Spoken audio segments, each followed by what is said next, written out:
Hello and welcome to the Friday edition of the Owatonna Today Show. It is the 28th of June, TGIF. Lots of things going on this weekend.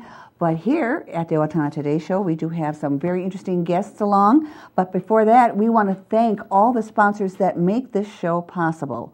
We could not do it without them, and our premier sponsors include the City of Owatonna, along with Express Employment Professionals, Owatonna Public Utilities, Safe and Drug-Free Coalition of Steele County, and the United Way of Steele County. Our primary supporters are Amy Swain Hearing Centers, KODA Living Community and Park Place Senior Living, and the Little Theater of Owatonna. Our interlude supporters include Abraham Consulting Technologies, Brenda Bednar Mortgage, Glenn Megger and Tim Thomas of the Brick Megger Funeral Home and the Medford Funeral Home, also Brookdale Senior Living and Sterling House, along with Clare Bridge of Owatonna, Carlson Branson and Company CPAs, ERA Gillespie Real Estate, Fairview Animal Medical Center, Horizon Eye Care Professionals. Also, our interlude supporters are Clancher & Sons Landscaping and Concrete, along with Napa Auto Service, Owatonna Business Incubator, the Pizza Ranch of Owatonna, Perfinium Financial, R&K Electric, and Snap Fitness, Steele County Historical Society, the Third Hand Incorporated, Video Productions, and TPS Insurance. And we always are looking for more supporters of the show. And if you're a business and would like more information about becoming an underwriter of this program, just contact our producer, Leanne Alt, at 390-5751. And if you personally are a viewer and would like to help us out, all you need to do is mail a contribution to 1130 North Elm in Owatonna. And if you're at one of these businesses and you're in there, and just say thank you for sponsoring the Owatonna Today Show, that you are a viewer. Our guests today we're going to be out at on location at the KODA Living Center. We're going to be talking about their rehabilitative and recovery services that they offer. And then freshman City Council member Kevin Raney is going to be along and talking about what's been going on with the City Council. And that's all just ahead. Hi, I'm Jody Voisin with the staff at Fairview Animal Medical Center, your other family doctor. Fairview Animal Medical Center is a proud supporter of the Owatonna Today Show.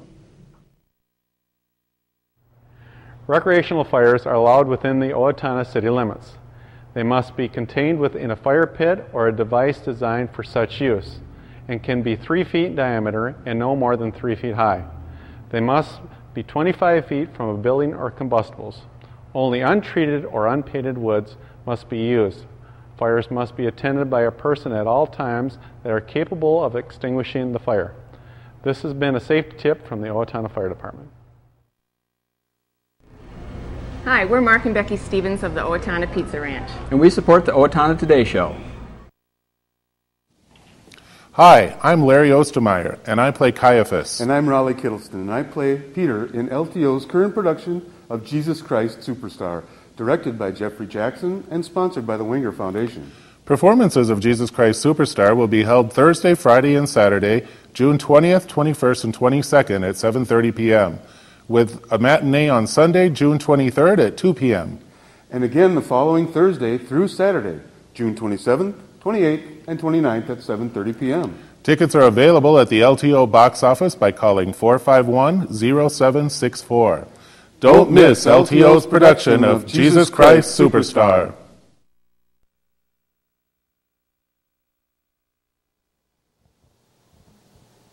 On location at KODA Living Community, a beautiful new facility that's been open just since February. We are going to be talking their short-term care, which constitutes rehab and recovery. And we're going to be with two very important people, the therapist. And Mandy, why don't you give us a little rundown on what your title is and what it is that you do here at KODA? Sure. I'm the area rehab manager for Benedictine Health Systems, and I actually manage 3 Benedictine sites. So KODA is one of my sites that I manage. And we have... Hi, I'm Tiffany Smith. I'm actually the lead therapist. I am the therapist that manages the short-term and long-term care side of things for all things rehab here on site at KODA. We're going to take a tour not only of their rehab and recovery room, but of the individual rooms as well. I'm going to turn it over to these lovely ladies, and they're going to explain what you will see and what they have for their services here at KODA. So, thank you. Well, where we are right now is actually one of our guest rooms in the short-term rehab neighborhoods in one of them at KODA. This is a sample of what a typical room would look like. Some of the features in the room that are unique are actually that, for one thing, most of our rooms are private on our short-term rehab neighborhoods, which is very beneficial for therapy because we are able to practice activities of daily living with our patients, which is nice because we can practice grooming and hygiene, dressing tasks with our patients, and it's a private setting. So that's a very nice feature, so it's not a double room. You know, it is private, so that's very nice. The other feature I'd like to show or point out is that there is a ceiling track along the ceiling, and that actually runs throughout the guest room and also goes into the bathroom. And the feature that is really important with the ceiling track is that we are able to move patients safely that way.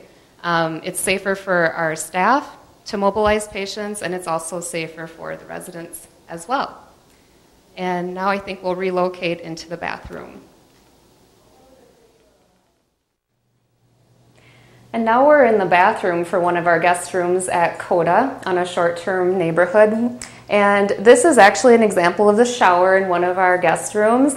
And most of our rooms actually do have showers on the short-term neighborhoods. This is a very nice feature for us in rehab because our occupational therapists can practice showers with patients so that they can simulate the situation as it will be when they return home. The other feature I wanted to show in the bathroom is that here is the ceiling lift base. And so if we did have to use the ceiling lift with a patient, this is where they would be hooked up with the sling. And so you can see it is adjustable in height so we can raise and lower patients safely. And now I think we're ready to relocate to the therapy gym. Is that okay? All right, now we are in the rehabilitation center. We are in our kitchen. Our rehabilitation center does offer a fully working kitchen that works to better serve our residents for when they're getting ready to go home. We want to make sure that our residents are safe before they go home. That means that they will have to prove to us that they can do cooking, cleaning, laundry, washing dishes, all of the above in order to make sure that they have a safe return home and not have to worry about having a hospital readmit. The stove works, the microwave works, the dishwasher works, and our washer and dryer, which you'll see in a minute, does also work as well. We do have them stand at the countertops. They reach into the cupboards so that we can work on them reaching at different heights to get things out of cupboards, but like they would have to at home. Then we come over here. The washer and dryer is also functioning. We have patients practice using the washer and dryer and trying to problem solve things that they might run into at home that may not be set up perfectly for them. This isn't a place where we can talk that over and make sure things are adaptable for them at home when they return.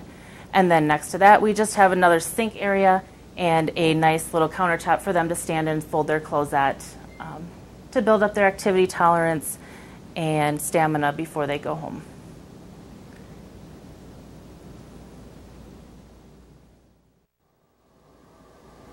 Now we're in the rehabilitation center's bathroom, and we actually have a shower and tub combo set up in our therapy area so that we can simulate a situation that some of our patients may have at home where they actually have a threshold that they would have to safely negotiate over to safely take a shower.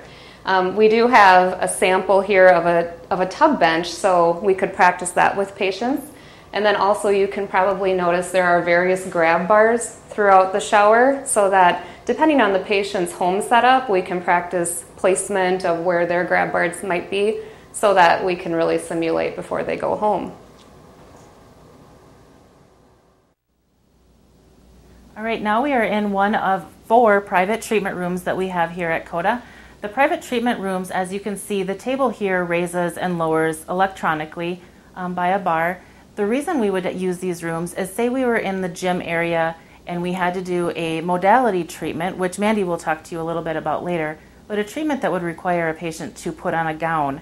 And we would just need a more private setting, something that we probably wouldn't typically do in their individual their individual room that they're staying in. We could bring them in here, have them put a gown on, and do the modalities or whatever treatments needed to be done privately with a gown on in one of these 4 treatment rooms. One of the private treatment rooms also services the speech therapist when they are doing cognitive testing or anything related with speech, and also the occupational therapists utilize it for cognitive testing and things of that nature. Myself, I would use it if I had to meet with families or residents if they had any concerns, but we do have a private area where we can go and meet about that.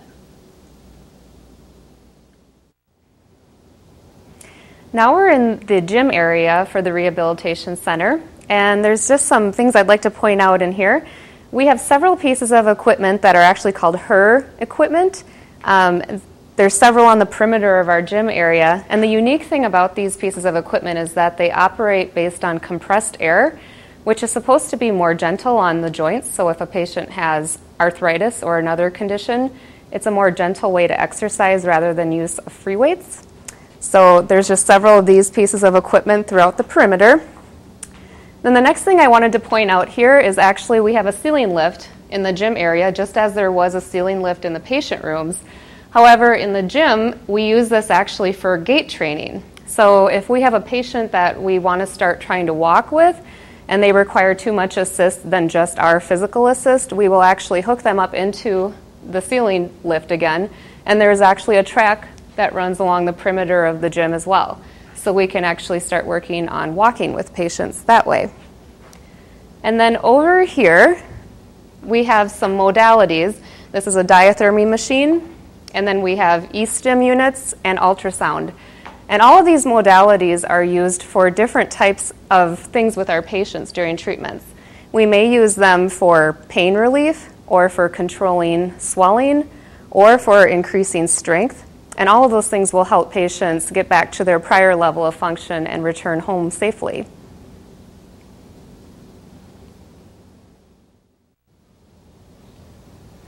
In our gym area in the Rehabilitation Center, we also have several pieces of equipment that actually help work on endurance. We have 2 new step machines, which are very popular with our patients. They're very easy to use. They are in a seated position, more in a recumbent type style position. So oftentimes our patients will use these to build their activity tolerance again. In addition to the new steps, we do have another machine called the OmniCycle. And that also is another piece of equipment that we can use for building endurance. And we also have 2 Cybex recumbent exercise bikes as well. And all of these are very important to help gain activity tolerance before patients will return home. Currently on staff here, we do operate up to 6 days a week. We're open Monday through Saturday. Our business office hours are usually 8 to 5, Monday through Friday. And on the weekends, it is a little bit earlier that we get done on the weekend. We do have 4 currently full-time staff in the physical therapy department. We have 3 people in the occupational therapy department that is full-time. And we do have a speech pathologist that is here with us 5 days a week as well. If you'd like a tour of the facility, please contact me at 507-444-4228.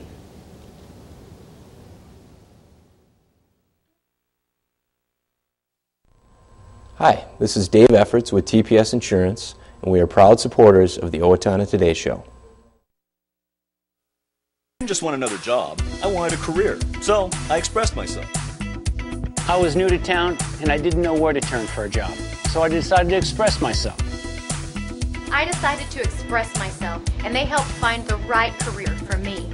Express Employment Professionals is in contact with thousands of companies in need of quality employees. Come in now and get the job you deserve.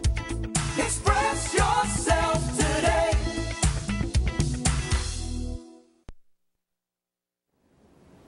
KODA Living Community and Park Place Senior Living are Owatonna's premier living communities for seniors. KODA Living Community, located on the Owatonna Hospital and Mayo Clinic campus, provides short-term, long-term, and rehabilitative care. It features private and semi-private rooms, ceiling lifts, and spa. KODA Living Community continues the tradition of providing quality care to area residents. Park Place Senior Living is expanding into the Cedarview Care Center to offer enhanced assisted living. For more information, please call 507-446-4946. Hi, I'm Doug Johnson with the Owatonna Business Incubator. We're here to help small businesses start and to grow. We're a proud sponsor of the Owatonna Today Show.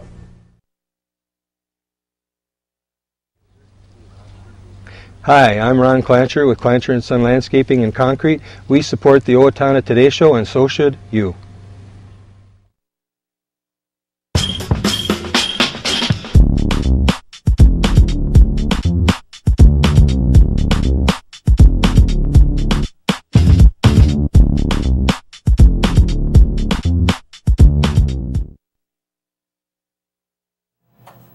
We are back now with City Councilman Kevin Raney, new City Councilman Kevin Raney, who just went on the council in January. So, Kevin, 6 months you've been on the board, council.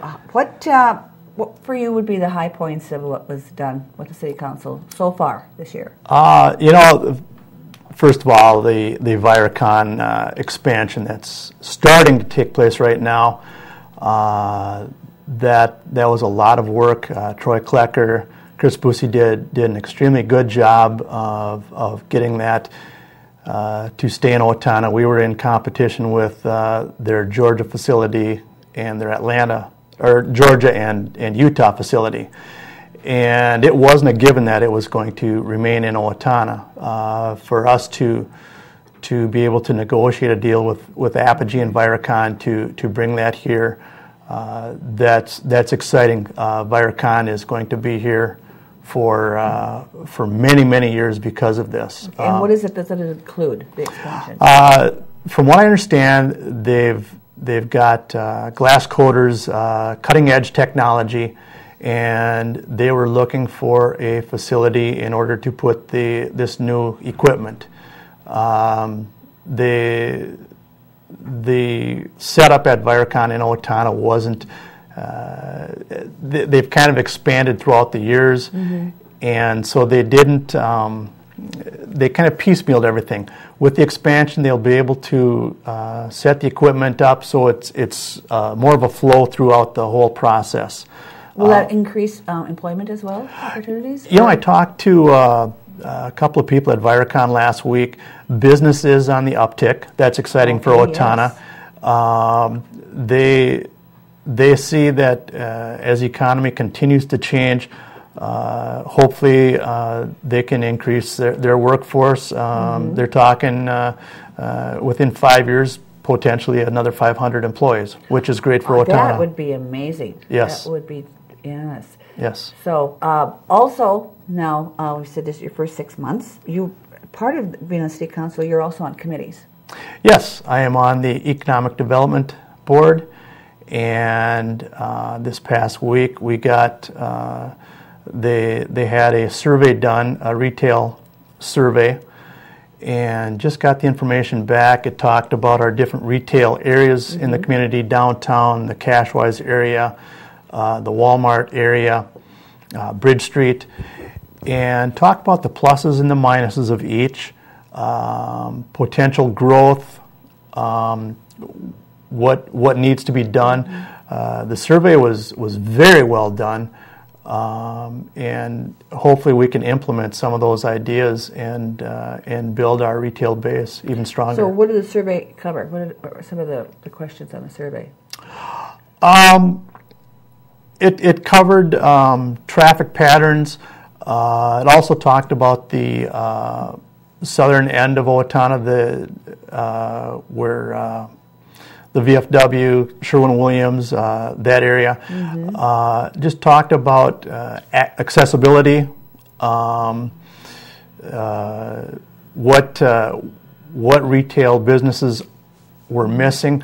Yes, because the hardware store is gone. Yes. And that was a big business out there. Yes. The one thing that I found interesting in the survey is they came back with they don't see Owatonna really being able to get any more big box stores in the future, but what they see Owatonna getting would be medium box stores. I can see that too, yes. Yes. I can see that. The other thing that it said is in a community this size, that probably an Italian restaurant coming in the future Like Olive Garden? Yeah, that'd be nice. That would be nice. So, but then you need the manpower if you get a lot of those big, the big or medium box places and restaurants. Do we have the manpower?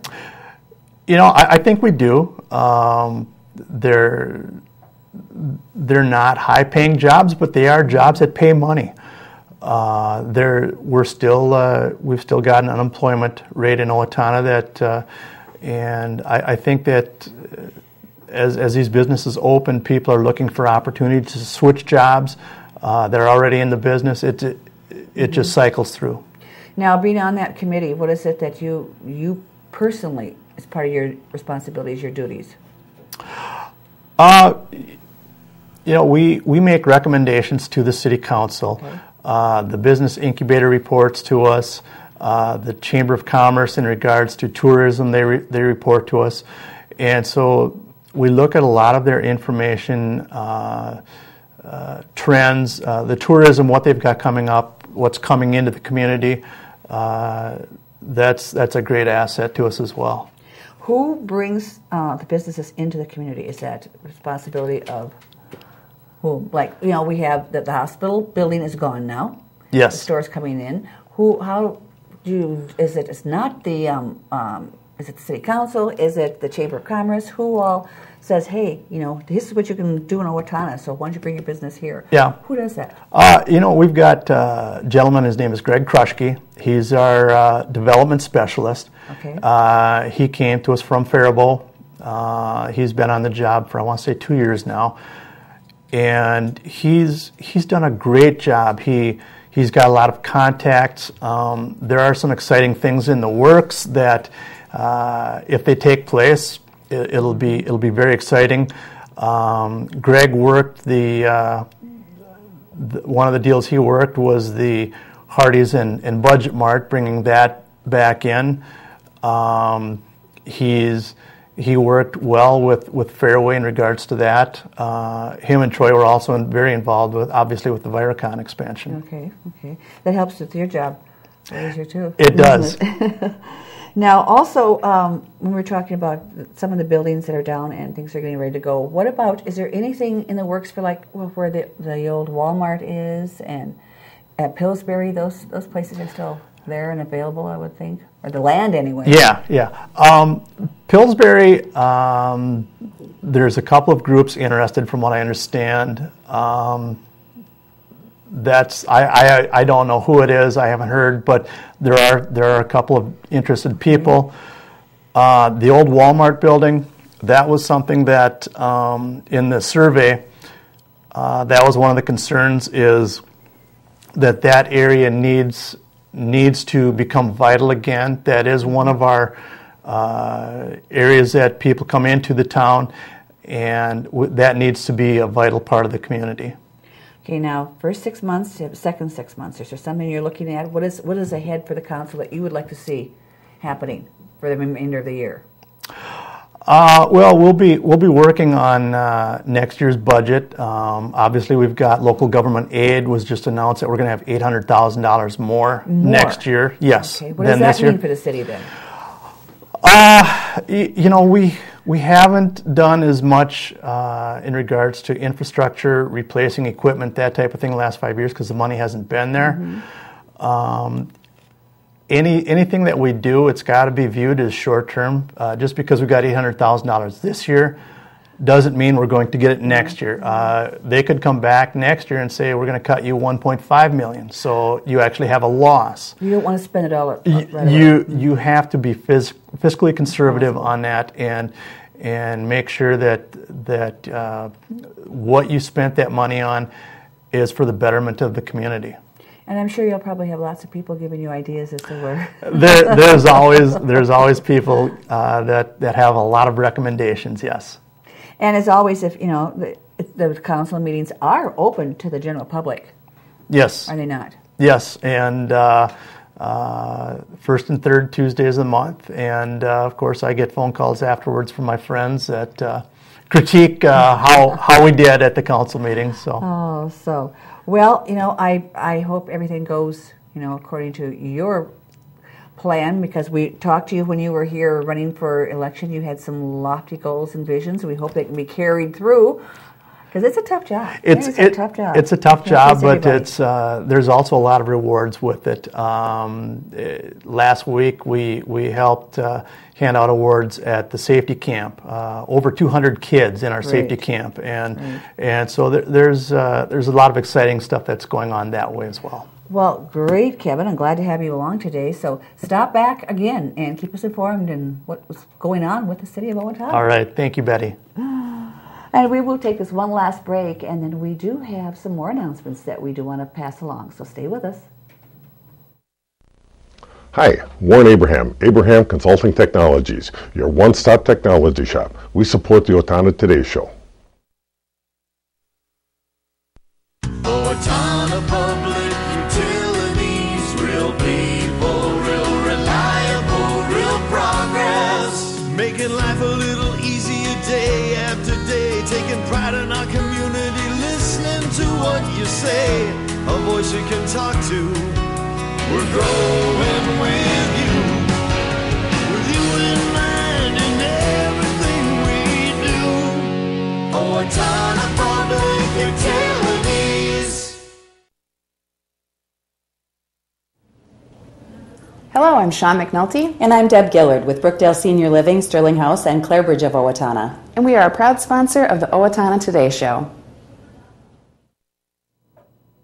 It is a Friday, and that means the weekend is here, and starting tonight, it's the big barn bash out at Steele County Fairgrounds.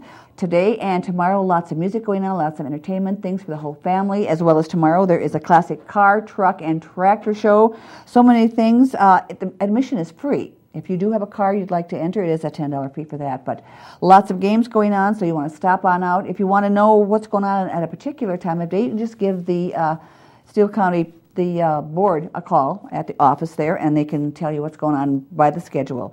Also, coming up in a very short time, we're going to have those fireworks exploding around us again, and that doesn't happen without your support.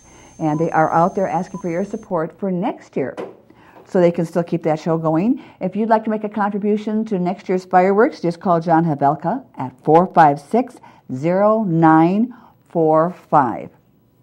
And the Festival of Trees that benefits the Advocates for Developmental Disabilities will be holding their major fundraiser, the festival, coming up on November 22nd. However, the trees are for sale now to businesses, also to groups, or to private individuals. If you did not receive a letter explaining everything about the trees and how all that works, you can call the director, Lori Running, at 451-9769.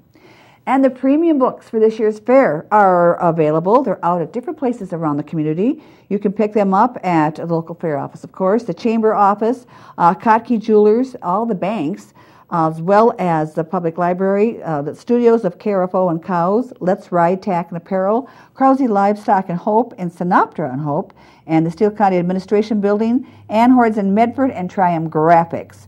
And also, it's available at their website at www.scff.org. So that is what is happening this weekend. It is a Friday. We thank you for joining us. We hope you have a great weekend, and we hope to see you back here on Monday. For Leanne Alt, I'm Betty Johnson. This has been the Owatonna Today Show. Thanks for joining us.